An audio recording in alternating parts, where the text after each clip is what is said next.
I start screaming that he's dead. I was like, he's dead. I know he's dead. I feel it.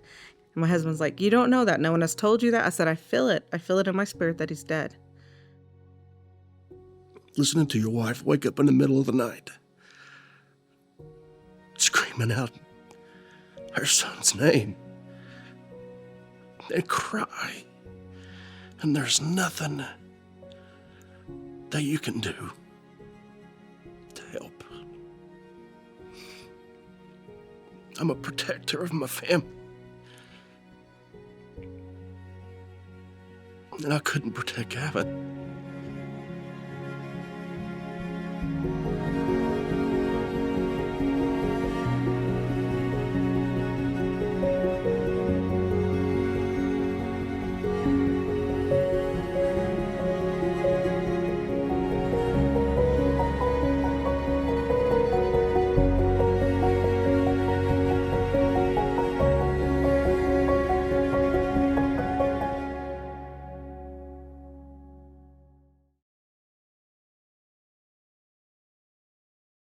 Growing up, he was a fun kid, average kid, made good grades, played sports, played soccer, baseball when he was little, and he was in the Boy Scouts, and he was a mama's boy. He was my boo-boo, noo-noo, shoo-shoo. Even as an adult, he would let me call him that and come jump in my arms. He was just my baby boy. We went on lots of vacations and traveled. He was all the way into our family. We have a pretty large family, so we're all about having all kinds of celebrations, holidays, Christmases, birthdays, whatever it is, any excuse for a party, and we will have it. And he just loved that about our family. Gavin is my bonus son. I'm his bonus dad, that's what we call it. I met Gavin when he was 17.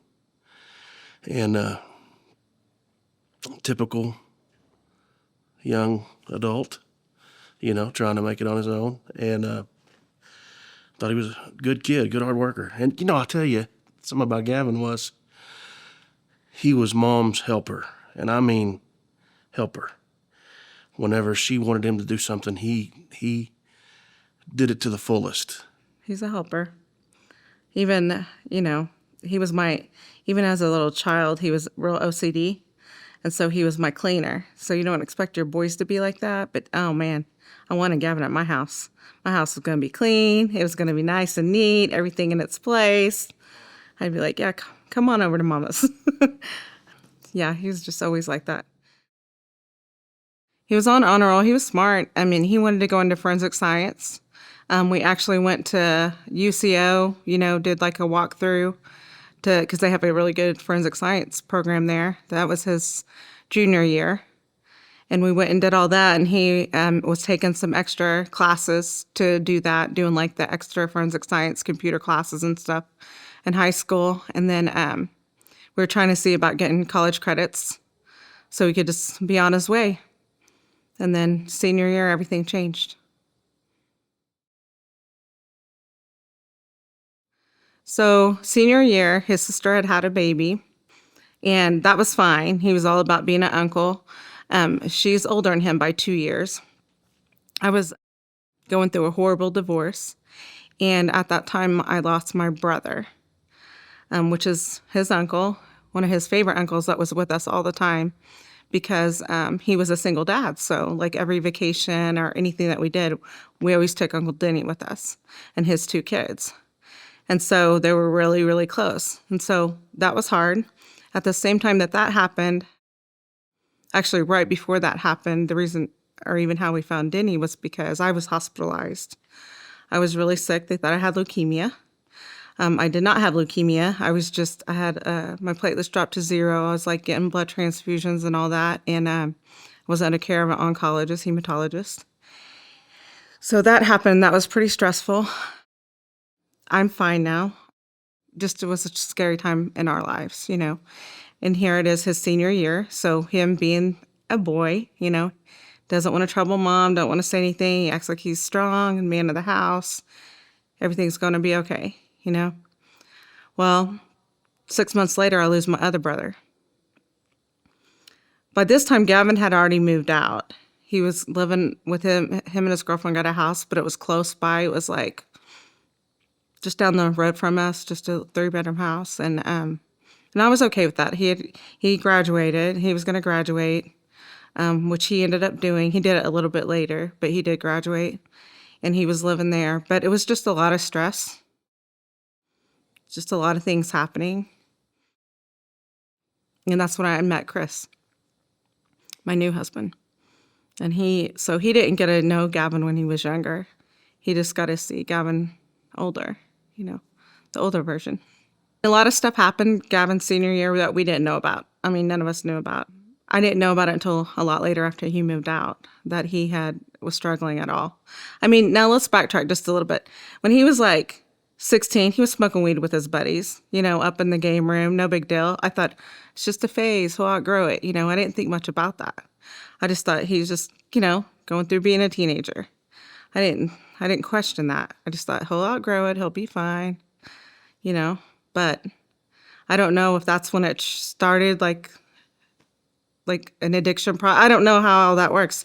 But at the time, like I said, he had a job, he had his own place, he had everything going on when he moved out. So it wasn't anything obvious. Not like you would think of a drug addict standing on a corner or something like that. It was never like that. His mother and I didn't understand drugs and addiction and things like that, we had no idea what to look for and had no experience with that kind of thing. And so we had, looking back on things now, we didn't know. He probably did a few things that we probably should have caught, but we didn't know. One time, my dad brought him to my house when he was moved out. He brought him to my house, and he goes, I'm not taking him back there. And I was like, why? And I was like, what's going on? He's like, something's wrong with him. And so we were sitting at the dinner table, and it was me and my husband and his older son, Cassidy. And we're sitting there, and my dad was there. And we were like, what is wrong with him? And he just kept talking, and I was like, what did you take? You had to have taken something. That is not Gavin. And he wouldn't tell us that first, and then he finally admitted that he had taken something. And so then we made him stay with us for a few days because we wanted him just to come back home, Of course, he's grown. He doesn't want to. And so then he stayed home. He realized, he's like, I'm fine, whatever. Ended up going back. And so then he ended up getting into a little bit of trouble and ended up going to live in I don't know if you've heard of RED. It's like kind of like it's not like prison or anything like that, but actually it's like more, I don't know, like, I feel like it's more like basic training type thing or something like that, but it's not really basic training. It's like to help young men. They have to be like younger, like they can't be too old to go there, to go down the right track, and so they take all these programs and classes and kind of work their way up in there. And then they end up, they come out of it. So it's like kind of an alternative. Instead of going to prison or jail, you go there. He was in that program, and then he came out, and we had bought our new place in Bristow. And so with that place, there's a lot of land. We had like 10 acres. And so here, my husband and I are a little bit older now, so we're like, we really need his help. We need a ranch hand around here. And he was willing to do it. I mean, he got in there driving tractors, brush hogging, helping build fence, helping us take care of the bulls, the cows, the goats, the chickens, whatever it is. He was all about it. He was all about this new country life. He was like a city boy turned country is what we used to say, because he loved it out there. He always had his phone out, YouTubing it, helping me with the garden or whatever he was doing. Like, he just loved it.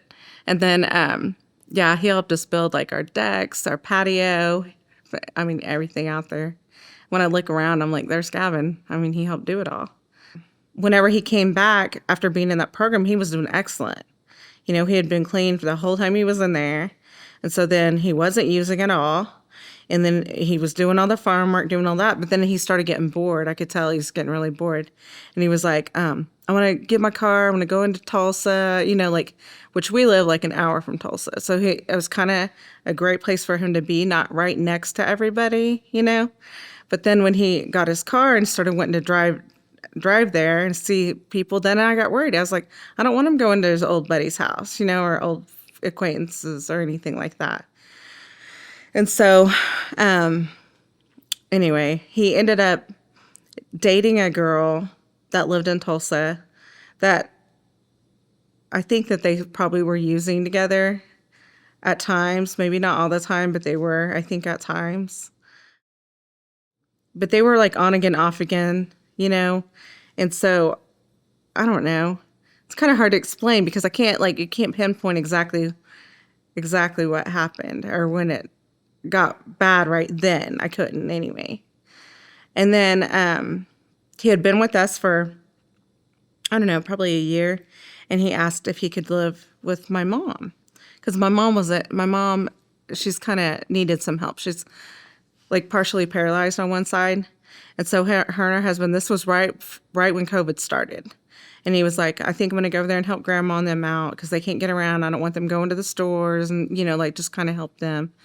And since he was such a good housekeeper, cleaner, and help with everything, I thought, actually, that's probably a great idea, you know. And so he went over there and helped them. And they got COVID. And like, what grown man does this? But he would get them out of their bed and put them in their chairs and the recliners in the living room and go clean their bedding and take care of them and make them drinks and some soup or whatever they needed. Like he would take care of them because he was so worried about them. He even drove grandma to the hospital like just a lot of things. Like he just really wanted to take care of them. But at the same time, he was struggling with this addiction we didn't know about. So Gavin while he was over there, now this is probably another, COVID happened in 2020, right? So this is probably a year later in 2021. It was actually 2021. So he's been there this whole time. Everything's going okay. And then my mom calls me and said, Gavin's in his room. He is unresponsive and he looks like he's drooling at the mouth. He's making this sound. And I said, is it like a gurgling sound? And she said, yes. And I said, Mom, I need you to go get your Narcan. She had Narcan because she had been on the pain meds for her leg, you know. And I said, I know you have Narcan in your house. Of course, she had no idea how to use it or anything like that. I said, go get that Narcan, take it out. And I want you to open it. Don't spray it till you get it in his nostril and squirt it in his nostril. So she actually had my brother-in-law who had gotten there by that time. And he actually administered it while my mom called 911.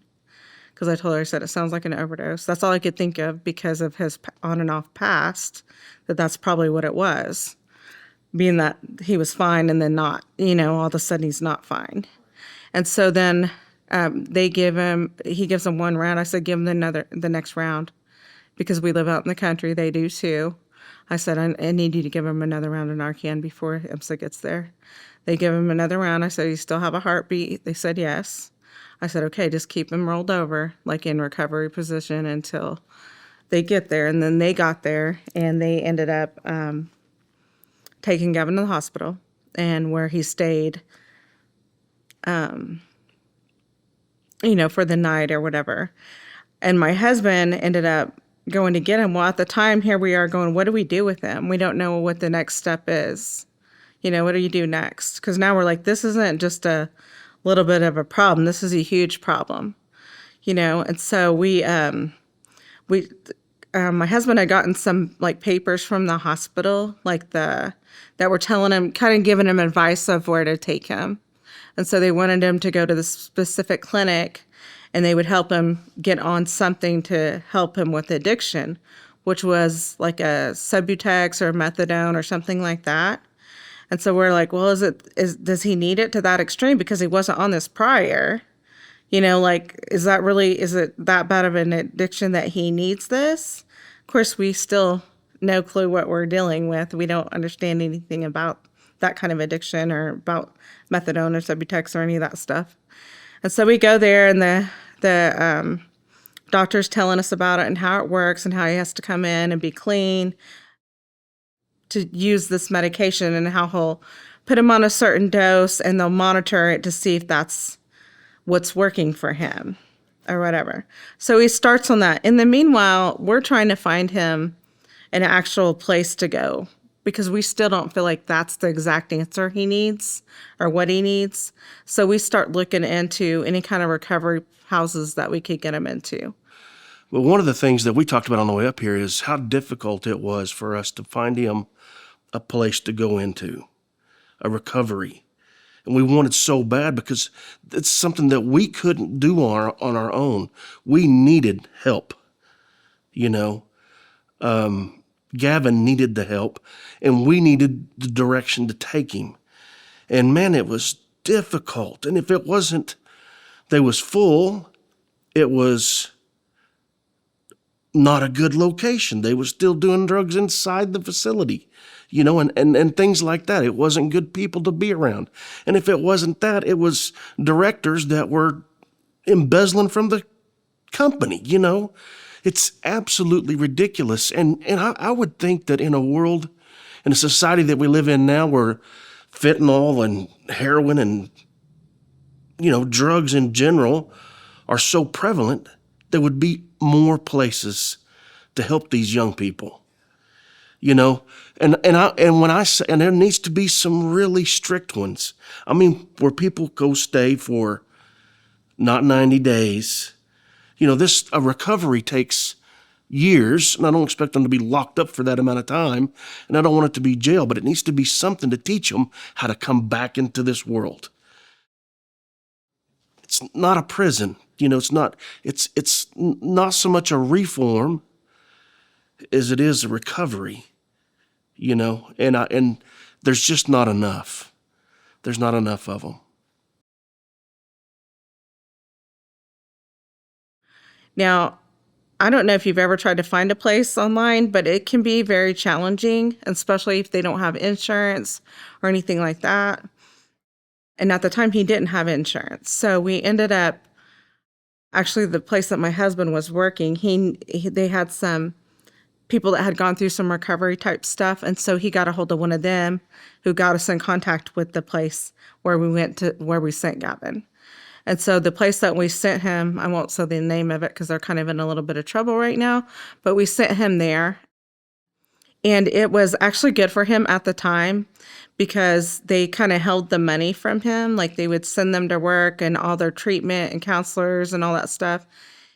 But they held his money. And then the way the program worked was at the end of the time that he was there, they would give him like $8,000 to go get a car or start an apartment or whatever it was. But they held the rest of the money the whole time he was working. So, he was like working and running like machinery and stuff like that, which he could do anything. He'd drive any kind of piece of equipment you put in front of him. He might not know how to do it, but he figured it out. Like, this is kind of kid he was. And so anyway, so he was doing all their like equipment type stuff. And then they said, hey, he was actually on a specific medication that's not supposed to run equipment. And so the company that he was working for said, hey, you can't take that and work here. And so he told the place that he was staying at, he was like, they don't want me running this equipment while I'm here. I might have to find a different job. Well, that kind of caused a little bit of controversy within the house because they want him to always have a job. And he's like, well, I can't take the medicine and run this equipment. And so then he ended up coming back home, just showing up at our house. We had no idea what was going on. He just shows up one day and we're like, what are you doing? And he's like, starts telling us about the program and what was going on. And at the time, I didn't really believe him. To be honest, I thought he was just trying to get out of there. And so me and my husband were pretty upset with him. We're like, Gavin, you're not ready to be home. You're not ready to be out. And he's like trying to tell us what was going on at that place. And we just weren't really listening. And I was just like, well, the focus is that you need to be in another place that's better for you. And so he at first was kind of like a little bit resistant. I think he was upset with us because we weren't just super happy to see him. It wasn't that we weren't happy to see him, but you didn't call us and you just show up. It makes me think something shady's going on, you know? And so then we got him into another place a few days later. Well, the reason I think he was so willing to go is because he had a dream. And in that dream, he said he couldn't shake the dream. He said, my brother Denny and Dusty were on each side of him. and they were asking him why. And they were standing there holding his shoulders. And he woke up and he was crying. And so when he's telling me the dream, he's bawling, telling me this dream. He goes, I can't shake the dream. And I said, I think they're trying to save you, Gavin. I said, I think they're coming. I think that God's warning you that he's trying to save you and help you. And he goes, okay, I'm going to go back. I'm going to another program. So he ended up going into like an Oxford House type thing. And he was there for a while. And that's where he met his fiance, Jaylyn, and him and her decided that they were going to move in together. And so he moved out of the Oxford House and moved in with her. And he had been clean, and she doesn't do anything. She's a super innocent little girl. I liked her a lot. And he moved in with her, and they were like starting to plan their future. They ended up getting engaged.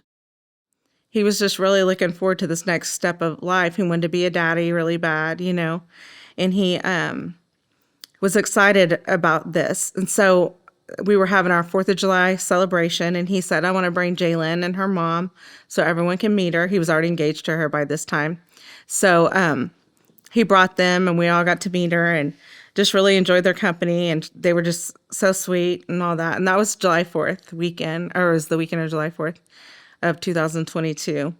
And so we had made plans because he wanted to show us their house. And all this time he's doing great, sober, doing all the things he needs to do. And he said he wanted us to come down and see their place. He was super excited. And his birthday is Labor Day weekend, September 4th. So we're like, yeah, we're going to come down. Well, all that changed on August 30th. I get a phone call at work from Jaylyn that says Gavin hasn't shown up to pick him up from work. And that's not like him. Like, even when he wasn't doing as he should, he would at least call and make an excuse or something. He wouldn't just leave you hanging. That wasn't like him. So I start calling his phone off different phones because I'm at work. So I'm calling him off different phones just to see if he'll answer. He doesn't answer. So then I start pulling the phone record because he was still on my bill so I could see like what he was doing. I start getting really worried. I end up leaving work, and I notified my husband I couldn't find him. I was like, I don't know where Gavin is. He didn't show up to pick up Jaylyn. She's still at work. I told Jaylyn to call the last place he was supposed to be, which was at a doctor's appointment. He never showed up for the doctor's appointment. So I went over there and started circling the parking lot. I don't know why I was circling the parking lot. I just felt like he was calling me, calling for me to find him. And so then my husband told me, he said, just come home. Just come home. He's like, he's probably hanging out with somebody. It's probably okay. Just come on home. Well, this time I'm like crying. I'm scared, I'm worried about him. And so then I get home, and we ended up filing a missing persons report. And my husband told me just to relax, get in the hot tub, relax, take it easy. You're being a mama. You're just too worried, all this. Well, the later it is, the more worried I become. I start screaming that he's dead. I was like, he's dead. I know he's dead. I feel it. And my husband's like, you don't know that. No one has told you that. I said, I feel it. I feel it in my spirit that he's dead. And so then we go to bed. I cry myself to sleep in his arms. I'm so upset. I still haven't heard from him. I haven't gotten any news. I have to go to work the next morning. I get up at 4 o'clock, jump in the shower. I get a phone call on my phone from the sheriff's office. They're at my gate. And so then I tell my husband, I said, they're here to tell me that my son's dead. And he said, you don't know that? I said, yeah, I do. So he goes and he opens the gate. The sheriff comes and he lets us know that Gavin's been found in the car. He's passed away. He couldn't tell us exactly when. They didn't find him until the 31st. So that's the reason we have to say he passed away on the 31st. They found him about 2 o'clock in the morning in his car. I told him, I promised him, I'm not going to let you fail. I said, not on my watch, man. You can do this, and I'm not going to allow you to fail. And what I was trying to tell him and show him is, this is going to be hard, and I'm going to be hard on you. But I love you, man, and you're not alone. We're gonna do it together. And he did really well for a long time. And I know that he fought hard. for a long time. And he really, really wanted to be better. He didn't want to live that life anymore. And he would just tell me, man, he said, I've wasted so much time. I've lost so much. And I don't want that. And I'd tell him, man, you gotta wake up every day and make a decision then. I'm not doing anything like that today. And when you start feeling like you need to, you have to stop. You have to pause and say, hey, I'm not doing that. Remember our conversation of you've wasted this amount of time, you know? And I believe that he went through that process and he really tried. Well, I know he did. I know he was proud. In the end, he was proud. He had a job. He had a fiance, you know.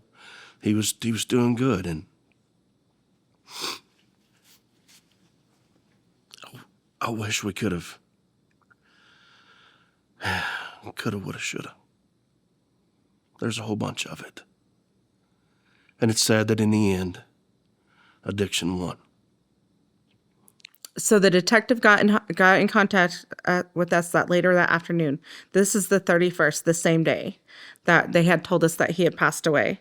So the detective came and he brought another detective from a different county with him because he said he had never worked this kind of case before and he didn't want to make any mistakes. I applaud him for that, especially now knowing what I know. So both of them came into our house. They asked us questions. Of course, we had no idea what was going on because when they told us, we just thought he overdosed. We didn't know anything about fentanyl or anything like that. So he said, we think this was from fentanyl. Still didn't catch on to what he was trying to tell us. He said, and do you happen to know how to unlock your son's phone? Well, we did. So we unlocked the phone. And that was a game changer for them. It gave them basically a way to get all the evidence they needed because Gavin's phone was a play-by-play of what had happened that day and what led up to that. What we ended up finding out after Gavin's passed away is that Gavin had been triggered 3 days prior to the incident. He had ran into an old acquaintance when him and his fiance were at the lake. And so that kind of triggered him, and he lasted about 3 days before he reached out to his drug dealer, death dealer. Anyway, on the phone, it shows who he contacted. It did just the whole conversation. And so they were able to arrest him for trafficking within 3 days of Gavin's death. And when they arrested him, he had enough to kill 5,000 people on him. With that, we were really fortunate. He is right now being held for trafficking and going to be charged with homicide. But we are planning on going to trial soon, so I can't tell any more details about the case, but just know that the detectives did an awesome job with Gavin's case. I will encourage all parents, anybody, if your loved ones ever pass away from fentanyl or anything, to unlock their phones if you can, because that has been the key evidence to everything, for us. So Gavin passed away August 31st. So instead of planning his birthday party like we had planned to come down and do, instead we had his funeral. We had his funeral instead of his birthday. He was going to turn 25 on September 4th, and instead we had a funeral for him.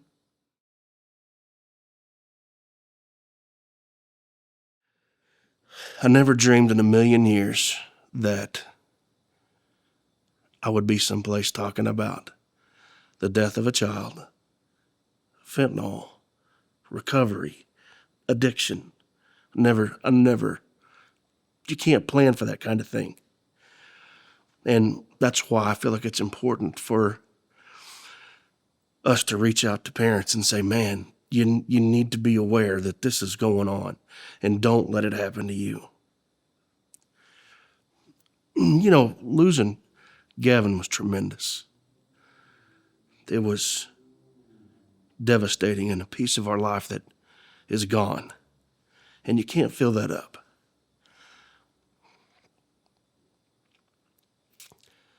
For me, there's something that's still worse. As a dad and as a husband, is listening to your wife.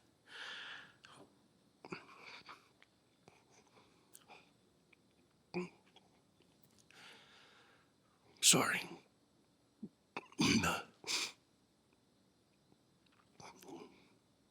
Listening to your wife wake up in the middle of the night,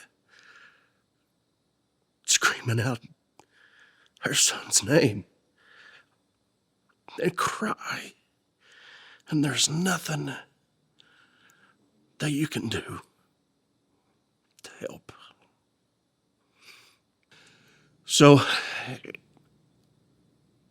we've taken all of this sad energy and things like that, my wife, way more than me, and really stepped up to the plate and gone out and talking to people and trying to bring awareness. You know, they go to schools, you know, all kind of town hall meetings and just all kinds of things, events, and I'm really, really proud of them for that. I'm thankful that it's there to be able to do that. I know that a lot of the moms really need that as an outlet. I know for sure my wife does. So I'm really thankful for family supporting families and Diane and her husband Mark and all of our friends that are in there that really have done a tremendous job. Diane, she's the founder of Family Supporting Families in the Drug Crisis in Oklahoma. She reached out to me and asked if I would be a part of the group, if I'd like to be. And I was like, absolutely, you know. And so we kind of hit the ground running with it. We have been doing everything we can, going into schools, events, forums, any way that we can spread awareness to help other parents. Even helping them with know more about resources, because that was something we didn't know about at all. So we have been doing that this past 2 years. I mean, that's kind of changed our whole life, our perspective on everything. We do the billboards. We have billboards up right now. And we have the commercial things in the restaurants. If you guys ever go in there and see the little TVs running across the screen, more than likely you'll see some of our children on there. Just trying to help raise awareness about what's out there and the dangers of illicit drugs and fentanyl. My message for when we talk, in forums and things like that is to the parents and to the adults. It's the parents need to know, and they need to open their eyes and not say things like, my child would never do anything like that, and know what to look for, know where to look, what people are they around, what do they do when nobody's looking, and not be afraid to look at their phone, check their room, sneak up on them when they're out and around, things like that. And I feel like it's important to save our children's lives. I mean, this fentanyl thing is absolutely no joke. And addiction isn't either. And when you take fentanyl that is more highly, highly addictive,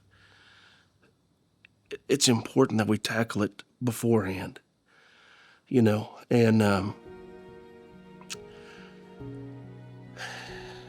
it's a tough thing to do because you don't know the future. You can't see it. You can't know what your kids are thinking. You can't step in there for them. And it's just like, you can tell your child, hey, up ahead there's going to be a pothole in the road. And I've heard this through somebody else, but up ahead there's a pothole in the road and you're going to have to go to the right. Now you can tell them, but that doesn't mean they're going to do it. You know what I mean? So we just have to be really diligent when we're raising our kids these days, because this world just wants to eat them up.